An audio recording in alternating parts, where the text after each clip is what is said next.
یہ نہ کہنا کہ جو مشکل کو حل کر دے، جو بھی مشکل کو حل کر دے وہ اللہ ہے. یہ نہ کہنا کہ مشکل کو حل کرنے والا اللہ ہے.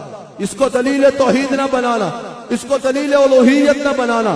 اللہ مشکل حل کرتا ہے، اور بدرجہ عدم اگر کوئی مشکل حل کرتا ہے تو اللہ ہی کرتا ہے. سب سے زیادہ مشکل کشا اللہ ہے، کیونکہ وہ ذاتی خزانوں سے مشکلوں کو حل کرتا ہے. لیکن یہ نہ کہنا کہ جو بھی مشکل کو حل کر دے وہ اللہ ہے، جو بھی مشکل کو حل کر دے وہ خدا ہے. پھر تمہیں کئیوں کو خدا ماننا پڑے گا. جب حضرت ابراہیم علیہ السلام سے اللہ کی توحید کی دلیل مانگی گئی، بڑے غور سے سنیے گا، بڑے غور سے ایک ایک لفظ میں آپ کی توجہ چاہیے. تو حضرت ابراہیم علیہ السلام نے کہا کہ وہ زندگی اور موت دیتا ہے. اب قرآن کریم میں سورہ آل عمران کی آیت نمبر 49 دیکھو. حضرت عیسیٰ علیہ السلام کہہ رہے ہیں، جب انہوں نے اپنی رسالت کا بیان کیا، اپنی رسالت کی دلیل دے رہے ہیں جس کو قرآن بیان کر رہا ہے. حضرت ابراہیم علیہ السلام دلیل توحید بتا رہے ہیں کہ اللہ زندگی اور موت دیتا ہے، اور حضرت عیسیٰ علیہ السلام کہہ رہے ہیں جس کو قرآن میں اللہ بیان کر رہا ہے کہ میں اندھوں کو بینائی دیتا ہوں.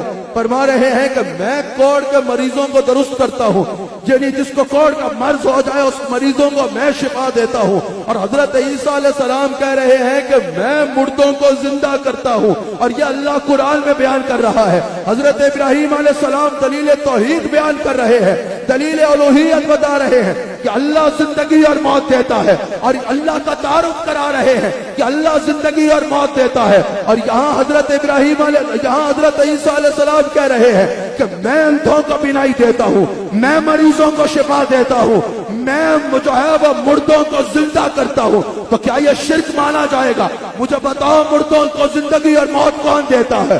اللہ. مریضوں کو شفا کون دیتا ہے؟ اللہ. اندھوں کو بینائی کون دیتا ہے؟ اللہ. لیکن یہاں حضرت عیسیٰ علیہ السلام کہہ رہے ہیں کہ میں اندھوں کو بینائی دیتا ہوں، میں مریضوں کو شفا دیتا ہوں، اور میں مردوں کو زندہ کرتا ہوں. تو کیا یہاں معاذ اللہ شرک بیان ہو رہا ہے؟ ہرگز نہیں، کیونکہ یہ کہہ رہے ہیں بِإِذْنِ اللَّهِ، میں یہ سب کچھ کرتا ہوں اللہ کے اذن سے، اللہ کے حکم سے، اللہ کے دیے گئے اختیار سے. تو پتا چلا، عقیدہ واضح ہو گیا.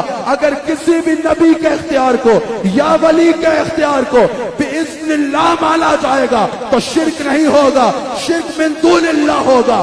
اگر اذن الہی کے ساتھ مانا جائے گا تو وہ شرک نہیں کہلائے گا، اگر بغیر اذن الہی کے مانا جائے گا وہ شرک کہلائے گا. ہم حضور علیہ السلام کا مشکل کشا مانتے ہیں بِإِذْنِ اللَّهِ، ہم انبیاء کو مشکل کشا مانتے ہیں بِإِذْنِ اللَّهِ، ہم حضرت ابو بکر صدیق کو مشکل کشا مانتے ہیں بِإِذْنِ اللَّهِ، ہم مولا علی کو مشکل کشا مانتے ہیں بِإِذْنِ اللَّهِ، ہم اولیاء کو مشکل کشا مانتے ہیں بِإِذْنِ اللَّهِ. یہ واضح کر رہا ہے کہ جہاں بھی بِإِذْنِ اللَّهِ آ جائے گا وہاں شرک کا تصور ختم ہو جائے گا، اور جہاں بھی اذن الہی کا تصور ختم ہو جائے گا، من دون اللہ مانا جائے گا، کسی کو بغیر اللہ کی مدد کے مشکل کشا مانا جائے گا، تو وہاں شرک کا حکم آئے گا، وہاں شرک کا حکم واضح ہوگا. اللہ اکبر. اگر تم صرف یہ کہو گے کہ جو مشکل کو حل کر دے وہ خدا ہے، تو پھر یہاں کیا کہو گے؟ حضرت عیسیٰ مردوں کو زندہ کر رہے ہیں، کیا یہ مشکل کشائی نہیں؟ حضرت عیسیٰ مریضوں کو شفا دے رہے ہیں، کیا یہ مشکل کشائی نہیں؟ حضرت عیسیٰ علیہ السلام جو ہے وہ مریضوں کو تو ہے اندھوں کا بھی بینائی دے رہے ہیں، کیا یہ مشکل کشائی نہیں؟ تو معاذ اللہ کیا انہیں خدا کہا جائے گا؟ وہ تو آتا اعلان کر رہے ہیں انی عبداللہ، میں اللہ کا بندہ ہوں اور اللہ کا عبادت گزار بندہ ہوں. اللہ اکبر. تو کیا انہیں خدا کہا جائے گا؟ اگر صرف مشکل کو حل کر دینا ہی جو ہے یہ دلیل الوہیت ہے تو بخاری میں موجود ہے، حضرت ابو ہریرہ کی قوت حافظہ کمزور ہے، حضور کی بارگاہ میں حاضر ہوتے ہیں، عرض کرتے ہیں یا رسول اللہ صلی اللہ علیہ وآلہ وسلم قوت حافظہ کمزور ہے، جو کچھ سنتا ہوں یاد نہیں رہتا. حضور فرماتے ہیں اپنی چادر کو پھیلاؤ. حضرت ابو ہریرہ چادر کو پھیلاتے ہیں، حضور اپنے دست مبارک کو یوں کر کے یوں فرماتے ہیں ابو ہریرہ سمیٹ لو. وہ صحابی تھے، انہوں نے یہ نہیں کہا حضور ظاہری طور پہ تو اس میں کچھ نظر نہیں آ رہا، کیا سمیٹوں؟ حضرت ابو ہریرہ چادر سمیٹ لیتے ہیں. پھر حضرت ابو ہریرہ کا قوت حافظہ ایسا ہوتا ہے